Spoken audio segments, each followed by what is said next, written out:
Galatasaray, I was really focused on not only the fact that they do manage to, you know, win out mechanically in lane and, you know, Mojito's off farming for half the game, but their team fights actually seem really good. And it wasn't that they were always on exactly the same page in team fights, but it was that they were able to mechanically outplay their opponents in a lot of sort of 2v2s up to 5v5 scenarios. Yeah, I mean, I agree with what you're saying as well, but it's kind of like it took some time for them to get to that stage as well. To me, they at times feel a bit too reserved because they are 5 individual good players.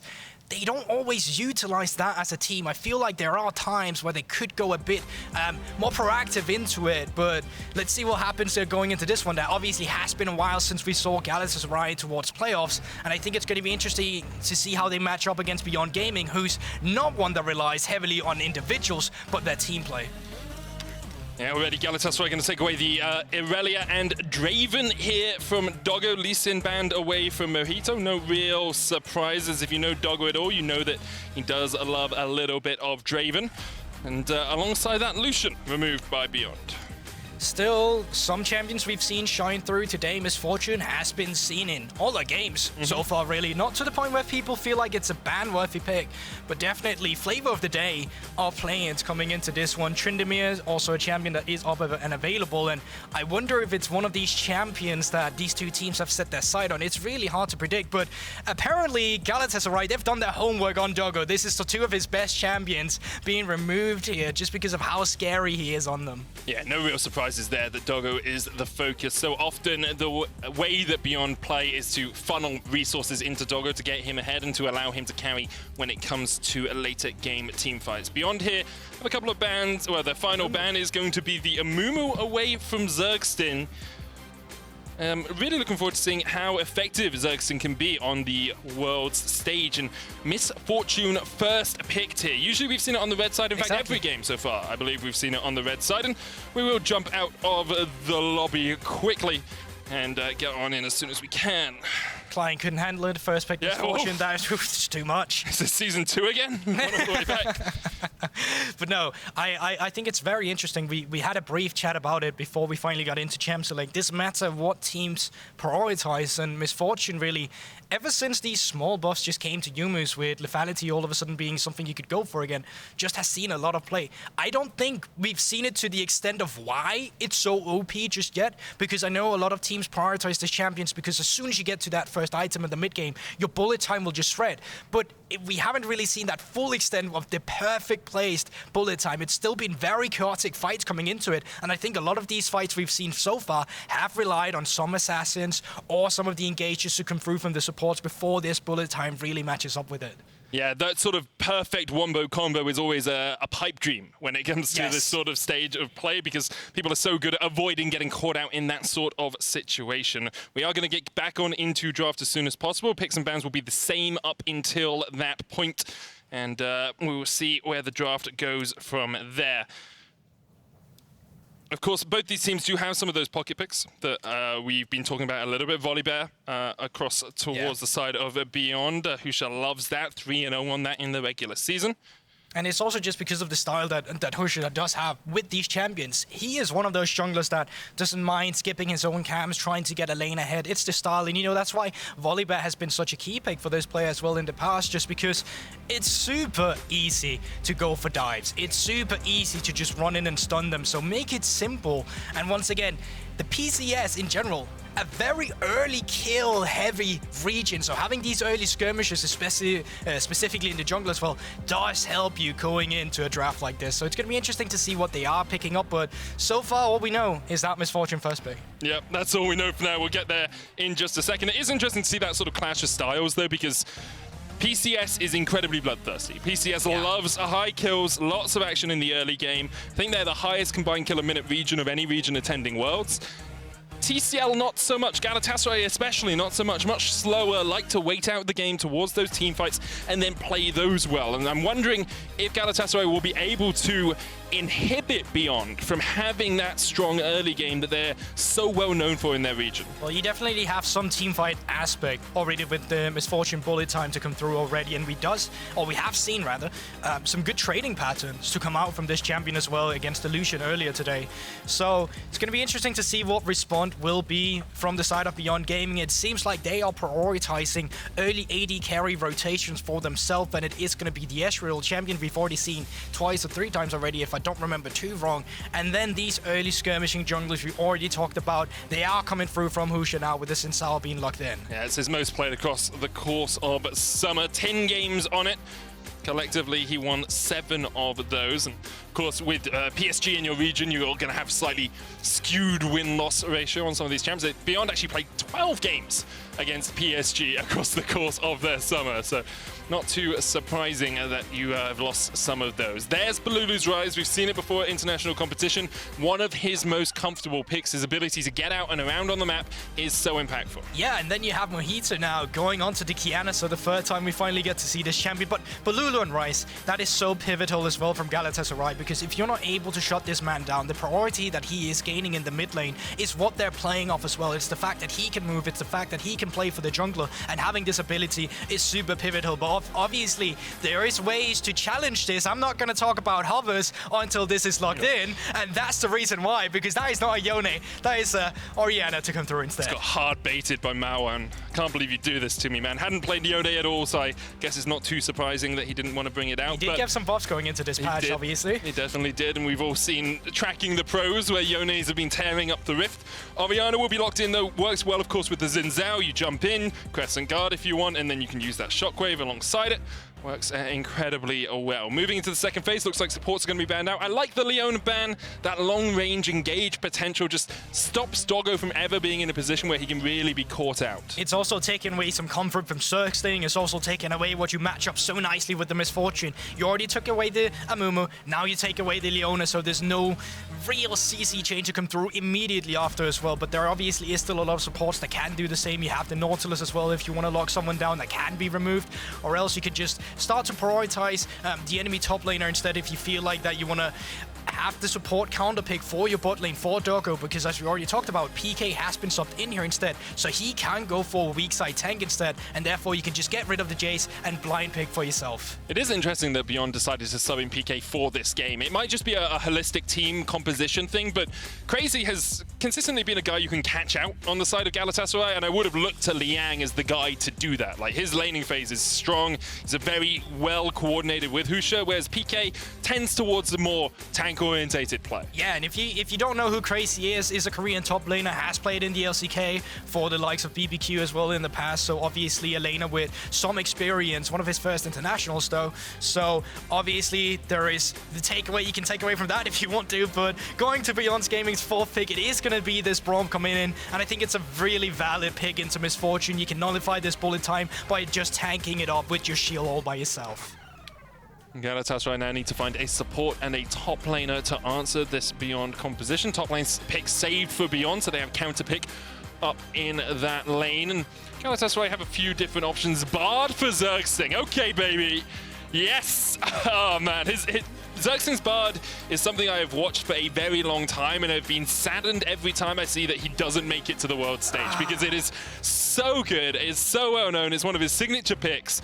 I'm just, yeah, 100% win rate on it across the course of summer. I'm looking forward to this. And this just screams bot lane priority as well, because now you have double ranged, enemies got Braum, can try and set up the stun, you can poke them out of the lane immediately in the early game, where you just get the priority to work around your jungler if that's what you want to do. So already expecting Zergsting to get that bot lane priority and move out on the map.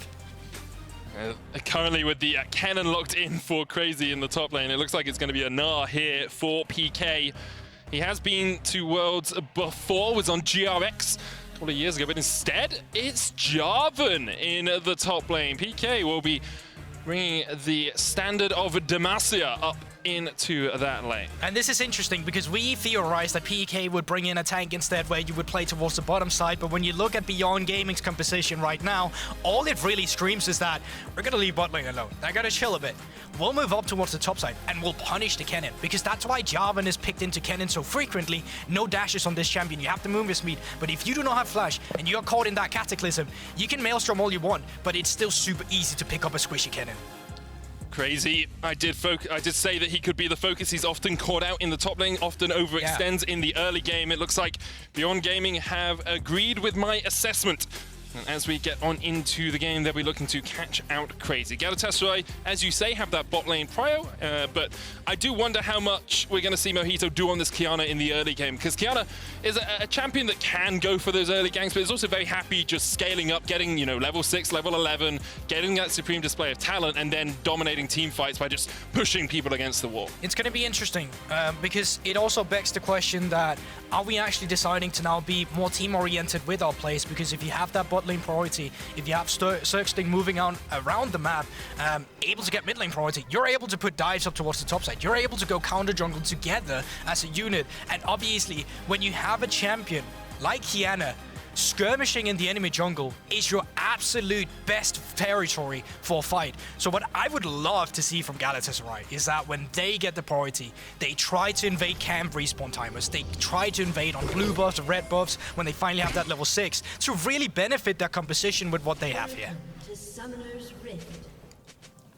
Let's get on to the Rift for the 6th game of the day. Galatasaray, the Turkish #1 seed against Beyond Gaming, the 2nd seed, coming out from the PCS. Doggo, always a key focus for Beyond, is playing his Ezreal. He didn't win on this at all in summer. He was 2-0 on the pick. And so, sorry, 0-2. I was going to say, that kind of contradicts each other. 0-2 on the pick, but we'll see if he's been practicing it in the couple of patches we've had since the end of the PCS playoffs. And you were talking about earlier, about Crazy, about this forward potential. I think it's something that has been a curse and blessing from Galatasaray. It's the fact that he gets a lot of individual gold leads by himself, or by having this forward percentage, by pushing his enemy in. But it's also the curse that comes in when he's finally punished about this mistake. So I wonder now, Crazy, if he's going to be able to make that adaptation where it has been a weakness in the past, and it is going to be a weakness when you are against the Java and Sensao. You heavily need to respect this, and if he doesn't, it might bite you in the back. But going up from where the junglers are starting, it's actually Husher that's starting up towards top side that can move down towards the bottom side, and it's Mojito who's moving up towards the top side. As in keeping with Beyond's general playstyle, is focusing on getting Doggo ahead. But as you said, PK could look for some damage on Crazy early. You can set that cannon behind, and really the slicing maelstrom becomes nothing but a static shock as the game goes on. But for the moment, actually, Zergsting and Alive forced back here. Of course, Doggo and Kino were in the lane first because they didn't have to go help their jungler, so able to get the prio, get Doggo up towards that level 2, and then he has a little bit more safety in the lane, the ability to arcane shift away from that Bard stun. And this is necessarily not a bad place to have your lane either, because you do have this double range. Whenever Kino steps up, that's where you can poke him down and have the safety of your tower. You also don't need to have bot lane priority right now, just due to the fact that your top lane, or your jungler rather, is up in the top lane. So no real reason just yet. It's something we can look back on later when the enemy blue buff finally starts to respawn, or we want some jungle skirmishes going into it.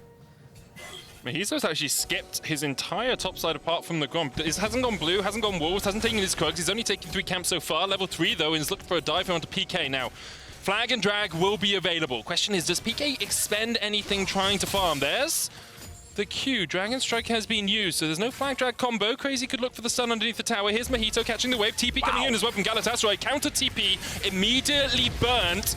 They might continue to look for this. There's the root, and already PK has to try and flash away, but he's stunned up, locked down, and Galatasaray with a perfect execution of that dive. Now Mawam is in for a world of hurt underneath this tower. Crazy will die, but it's a double for the cannon. But what a nice setup as well from Galatasaray. This is something that we didn't really see all too much in TCL. I'm actually really happy with what I just saw here. Mojito, as you talked about, skip camps, move up towards the top side, have Balulu crash it as well. He does lose some minion waves here, and actually Mawam is losing this minion wave as well. So all in all, super nice job from Galatasaray here in the early game that actually gets 2 kills on towards the cannon, still has that TP. So he's going to be put in a really good spot if he wants to join the team later when he does get that slicing maelstrom. Yeah, we talked about how it can feel when Kennan's behind, when Kennan's ahead, because of players like this, he can do so much work in a team fight. It's also super good timing. Balulu had just recalled, so he's coming back to this dive with full HP, full mana. Marwan hasn't backed yet, so he's actually coming into a deficit with this one, at least in terms of resources as a mid laner. And the tower juggling we get here as well is super nice to see. Balulu is going to tank it up once again. Crazy, unfortunately, is going to get it afterwards, so he's not able to get out. But all in all, this is a big minion lane wave that you're losing. You're losing waves in the mid lane as well. Galatasaray putting the pace on this game very early, which is something I would have expected Beyond Gaming to do. Galatasaray, though, so good when they do manage to get ahead. That's an 800 gold lead for Crazy in the top lane. Husha on his way up here, but Crazy just able to use the lightning rush to get himself out of any sort of danger. And you can see that gold lead is going to be monumental for Galatasaray. About 700, 800 gold across the board. Mid lane, there's an advantage for Balulu. Crazy has that 600 gold lead in the top lane as well. It becomes very difficult for Beyond to find those early plays because not only did they lose the kills, they also lost Flash on their mid laner, Flash on their top laner. Time for Husha to try and get some of these camps as well. And this is something you can try and continue to expand on. You can see Balulu all the time just does a really good job at shoving in the wave, move into fog of war, he recalls, enemy doesn't know where he is, you have to respect that, but all in all, he's actually just resetting for some extra items to get back into the lane, and you can see the difference. It's items here as well, you just have that extra AP from the Dark Seal, that little advantage into Maoan here, and as soon as you get that Realm Warp from the Rise, that's where I really want to see Galatasaray be proactive. And on Beyond Gaming, you want to keep that vision around the mid lane. You can already see the pink ward towards the bottom half of the map there. You want to know every time Balulu is moving, because if you don't, he's going to catch you by surprise on a dive. See Husha trying to find Balulu in the mid lane. Realm Warp is available for the Swedish players. Galatasaray once again look up towards the top lane. Mahito was spotted on a ward. Balulu has a blast cone if he wants it. Husha coming in as well, but Husha is going to face check straight into the Rise. Oh, a nice win becomes lightning there. Spots out Balulu waiting in the bush. And Mahito and Balulu will have to team up. Balulu on the wrong side of this. Oriana could come across, but Mawan not yet level 6. But we talk about playing the map as well, and you can see the supports. They were already moving for this one as well. They were anticipating a fight was going to break out. As soon as a fight doesn't, they're moving their way back towards the bottom lane once again. Actually, Xerxstein being a bit better, or faster rather, at getting down to this bot lane, so they should be getting some priority onto this one. But that's not necessarily a bad movement at all from Galatasaray. This is just what we need to see continuously from them again. And actually this time around, they themselves got some good vision up towards the top side. Now when supports are finally down towards the bottom side again, you just move up again, you keep this pressure going, and now you're recalling in the fog of war, which just allows you to create pressure from the enemy laners that they have to respect. You see Husha knows everyone's going out towards the top side, immediately decides to go for this dragon. Beyond actually traditionally more of a herald team. They want to keep the gold ticking over in the early game, and they do still get, 60% of all Drakes in their game, but this isn't usually their focus when it comes to early objectives. No, it's really not, and it's the same for Galatasaray towards the Rift Herald themselves. Like, it's one of the slowest Rift Heralds there is, but this could be the game where that changes. Definitely could. I mean, Beyond know that they have to play on the bottom side of the map more than usual because of how Balulu's been pathing. Doggo able to walk away here. Balulu has to flash with Kino and Husha on their way. Balulu had to respect the shockwave. Yeah, it's really nice job with the tempo coming into that one, and now with Husha finally pathing up towards the top side, it will be buying BK some extra breathing room because you will have your jungle on the right side of the map at least to stay alive. And I wonder now if that means that Galatasaray finally want to invest their resources down to the bottom lane instead, because blue buff, it is respawning in 1 minute. We already talked about the supreme display of talent on the Kiana has just been achieved. So if you want to evade with bot lane priority, if that's something you want to fight for, now is the time to do it.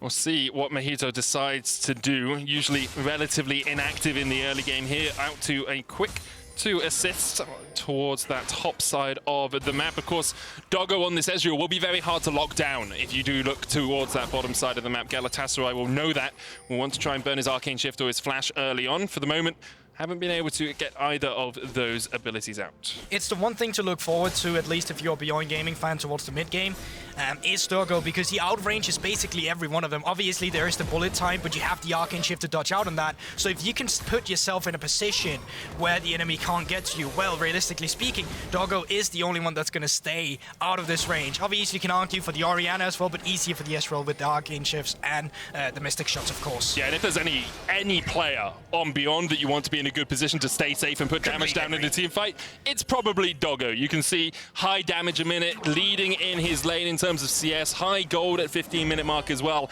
He's just so good at finding these advantages, finding these leads. His team does put a lot of time into getting him ahead. He actually has like 31% CS between the 15 and the 30-minute mark, but because of that investment, he is able to carry late-game team fights very often. He definitely is, but it's also done on other champions. It's not from Ezreal that he gained these stats, and you can already see it now. Actually, just even with Alive, obviously these stats are from 15 minutes, but we have to take it back to Galatasaray because Balulu on the rise, we talked about it in Champs League. If you can't shut down the priority that he brings to you, they're going to be able to do so much in the early game. And historically speaking of the split, Galatasaray always had a really bad first 10 minutes of the game. This time around, they don't. They're looking stellar.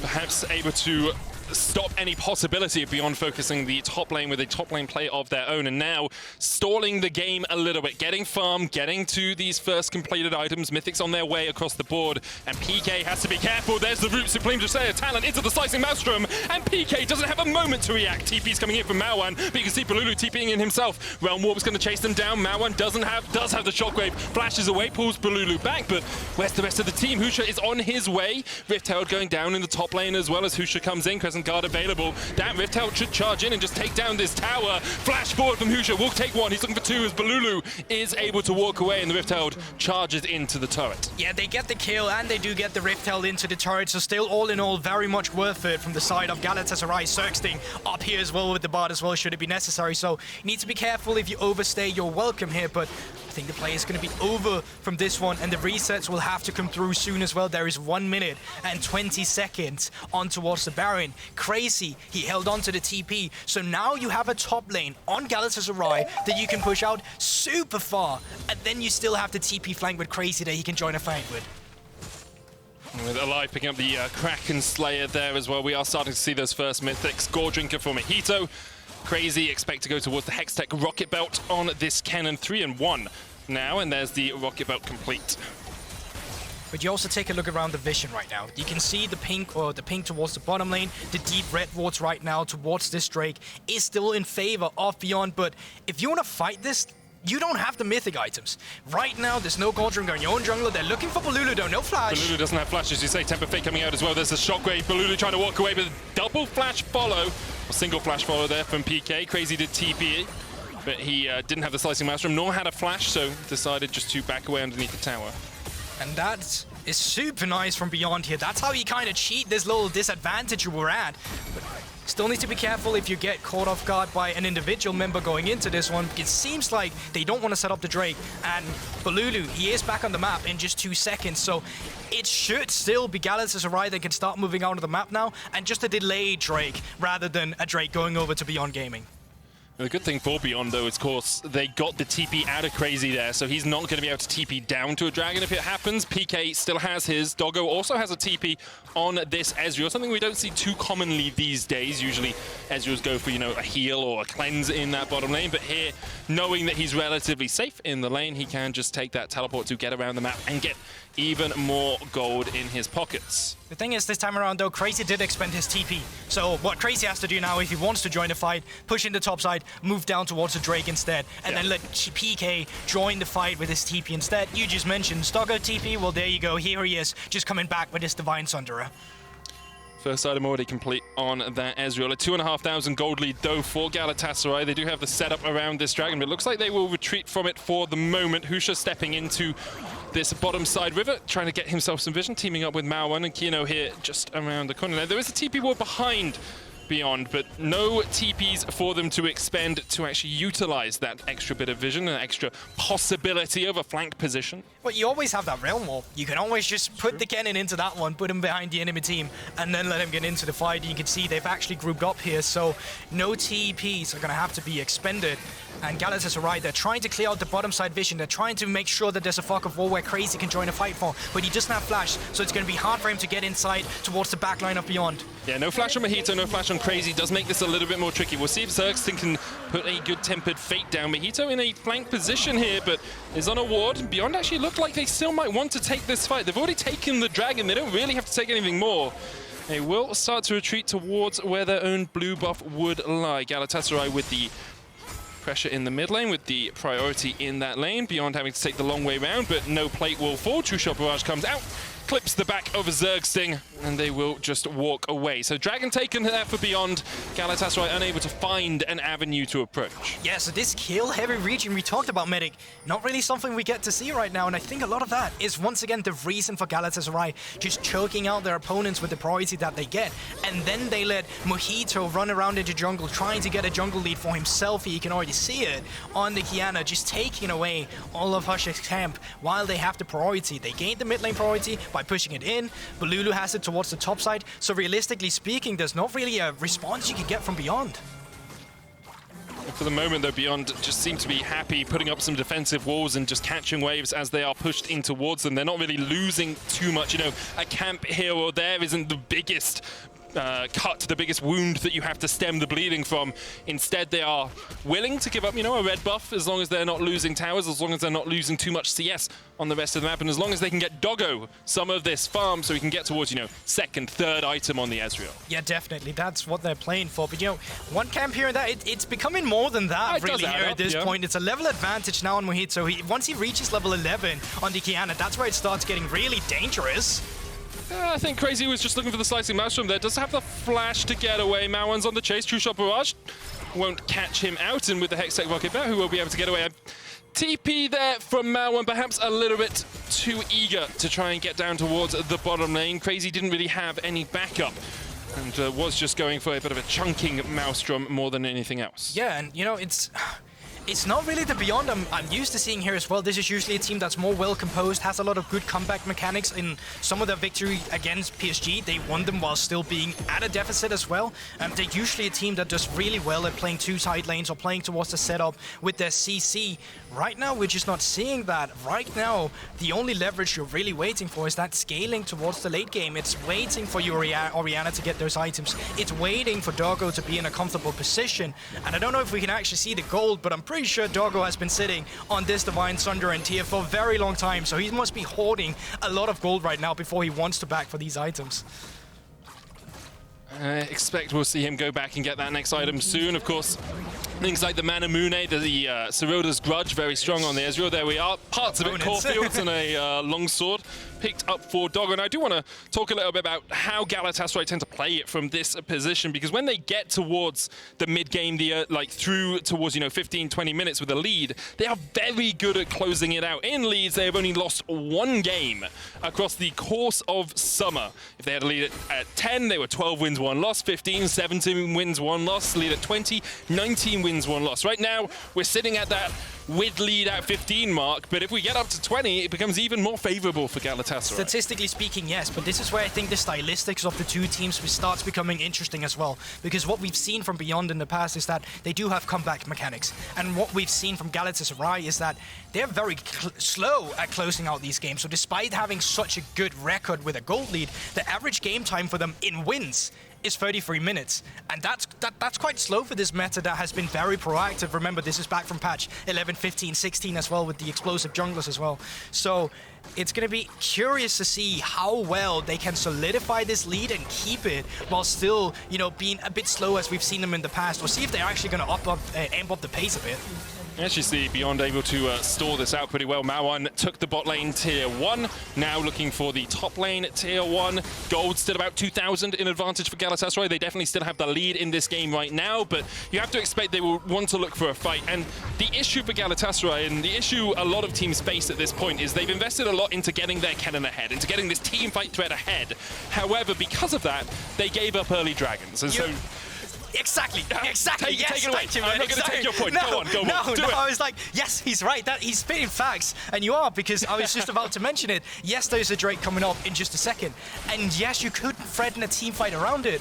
But that's Beyond Gaming. Why should you care? It's just as you said, right? They already have these two potential, so is ages away. And realistically speaking, it's going to come down to a Baron instead then.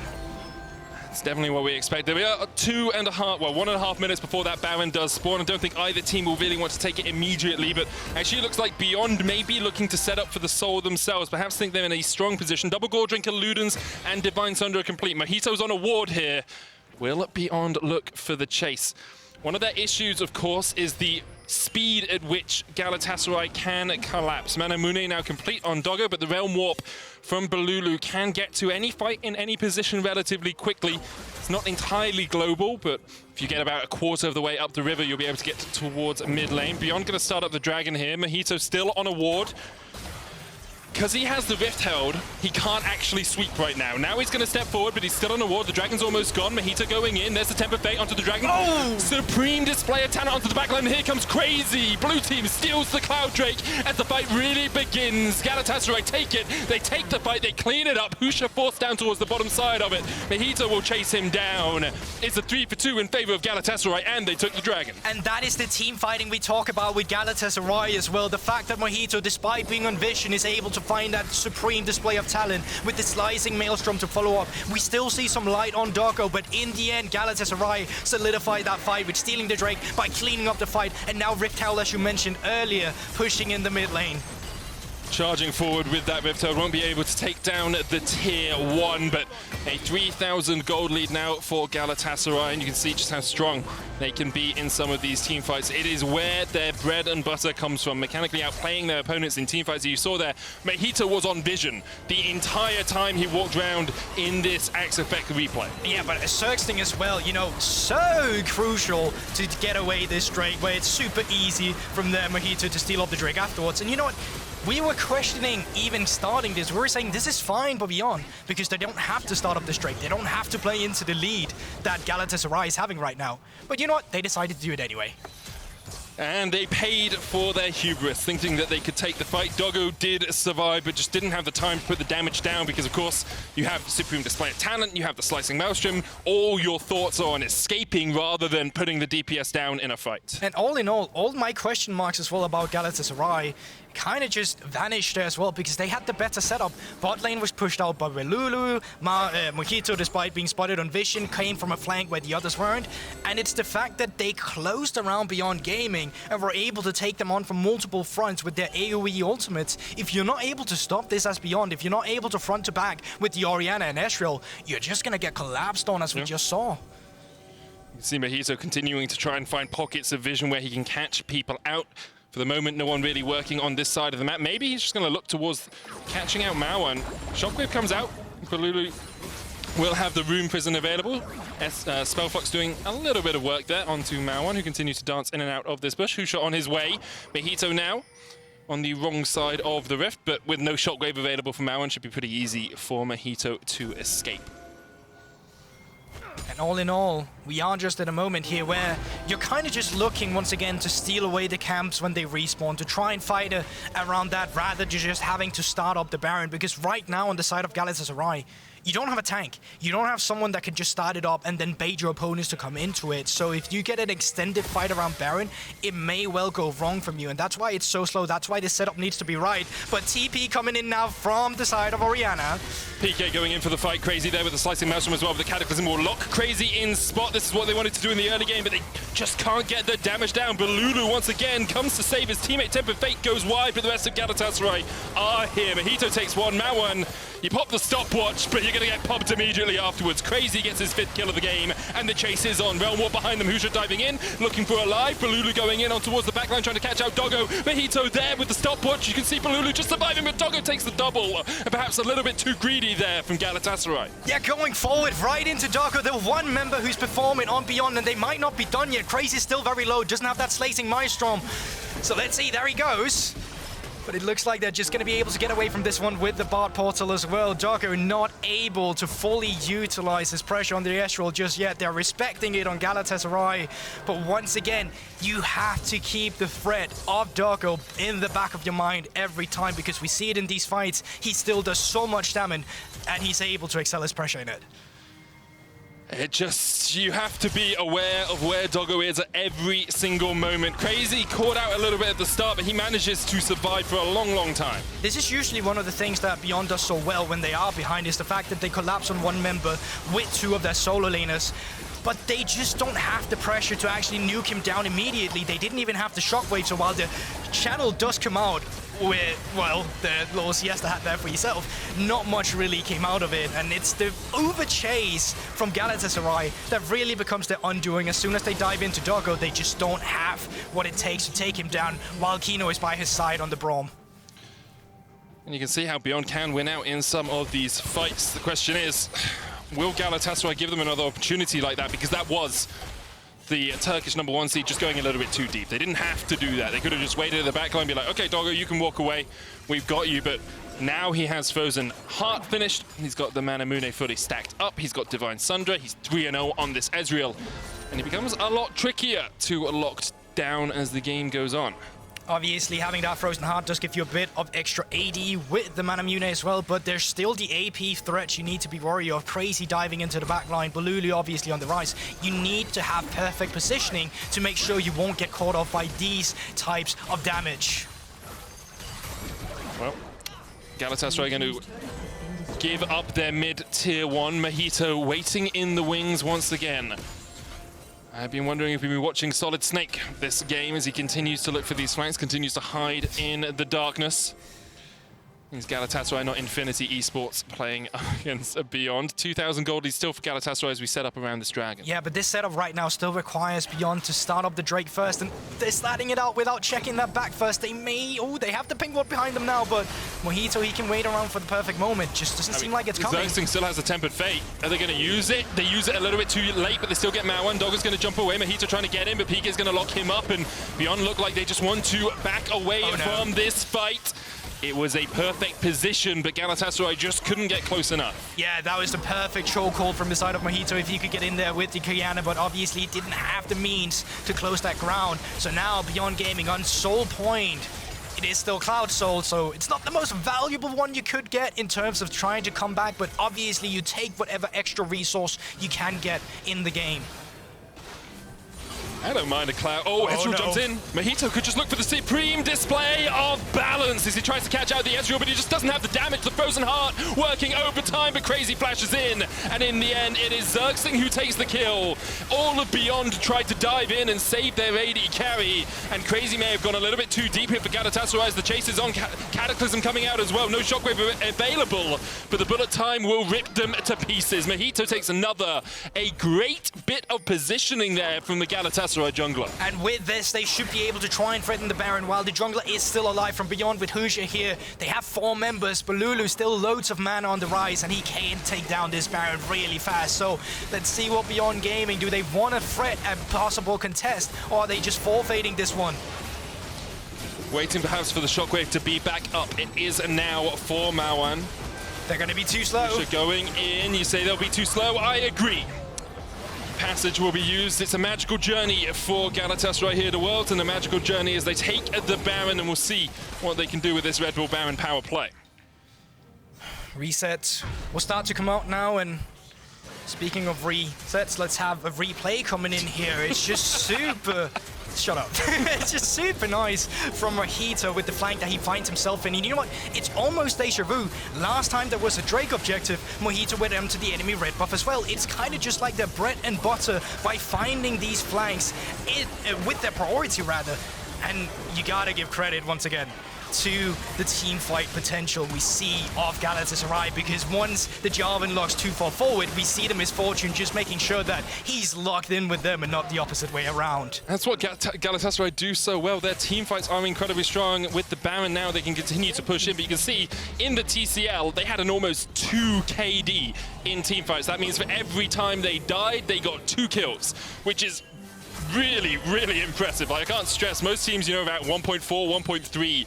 A 1.89 is incredibly impressive, and they continue to show us here how they can play these team fights to near perfection. But now we also come to the point where we saw some of the weaknesses of Galatasaray, and that was closing out the game once they have these leads. So while the record, as you avoid display, still is very impressive, they have seen to be very slow about it, even sometimes having to find that second Baron to really solidify the lead. And once again, Soul Point, not one of their win conditions. The Elder Drake, it's going to be some time before that's part of it as well. So with this Baron buff, what are they deciding to do? How do they open up the map? Right now you can see on the posturing that they've been gone in for 1-3-1 positioning, but they're very slow about it. They haven't really threatened these tier 2 turrets yet. And trying to get those side lanes pushed in, as you say.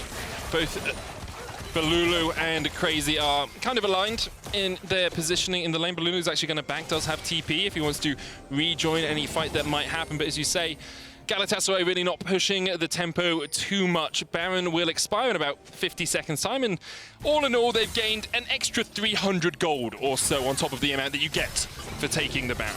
Yeah, so not too much just yet, but they did just push out the top side. Now they're having Balulu in the mid lane, and they're going to play 2 lanes instead of 1, which should make it easier to collapse. But Kino on the Braum does an exceptional job at mitigating the damage that will come through on that tower. And one more wave, really, you have to think will push in here. 30 seconds left before that Baron times out. 2,000 gold taking it from it completely. Balulu pushing in the mid. Bot wave continues to be pressured, but Mojito has decided instead it's time to take away some of these jungle camps. And with their final wave arriving in the mid lane, you have to think that Galatasaray won't take any more towers, at least from this Baron. And there we have it once again. They're doing such a good job at getting to this point, Galatasaray. But they're always so slow about it when they finally have it, so couldn't even threaten the tier 2 turrets there. They tried to set it up with the top lane push in to then play the 2 lanes. It's just too late. But on the other half, though, you do have 20 seconds onto the Cloud Drake to respawn, and we have seen Beyond Gaming so far. It seems like they just want to contest every Drake, even though they don't have to. You can still wait for the level 16 on the Orianna. You can still wait for the Death Cap or Seraph's Embrace to come through as well from the Orianna, so you have the time on your side. There's no need to stress it. The only objective you need to be careful of, as Beyond right now, it is that Baron that's spawning in 2 minutes. It looks like Beyond have decided third time is not the charm for them. They will give up this Cloud Dragon. They're not going to allow Mojito to get that flank off once again. And for the moment, they will just continue to let this game delay. There's the Seraphs that you were talking about, upgraded already to the Archangels for Mawan. And across the board, 3 items finished on Doggo as well. He's building up towards that 4th. Cyrilda's probably on its way. It'll be a lot of work, a lot of damage from that Ezreal if he can get it off in these team fights. But here they do it again. It's kind of the Beyond Gaming special with having 2 solo laners in the same lane. They're trying to bait their opponent in by only showing one guy, and specifically Jarvan in this case, who's 1 in 5, to try and ego your opponent to just say, oh, I could just solo kill him. And then the Orianna is going to be waiting in the fray, in the fog of war. But they're not biting. They're taking it very slow and methodical. So this time around, the late game stylistic of Galatasaray, with them being very careful, it's actually paying its dividends against the comebacks mechanics we usually see in Beyond. Would be a big win here for Galatasaray. Lots of people saying Beyond were one of the top teams in this group. We're expected to get one of those top couple of spots, and if Galatasaray can take this early win, remember, only 4 games for these teams in this round robin. You play each team once. Getting those early wins means that you perhaps will avoid LNG and Hanwha Life coming into the knockout stage. They're in prime position to do it. With the Baron up in a minute's time, Galatasaray continue just to advance their ward line. You can see there's a couple of deep wards from the side of Beyond, but look at where Zergsting is right now. Look at where he's putting this vision. Beyond are pegged back into their base. Also, with the Summoner spell still being up and available from the side of Galatasaray, you don't really mind the TP flank from a Jarvan to come in. He's only level 14. He's not really tanky. He doesn't even have his 2nd item yet in a 32-minute game, by the way. So he's super weak. So that threat of a flank, it isn't really there. And the flanking Orianna, well, let's not talk about it. It might as well be suicide if he decides to do that. Definitely not the deadliest, but we'll see if Beyond are able to find any way back into this game, because right now Galatasaray 6,000, well, 5,500 gold ahead.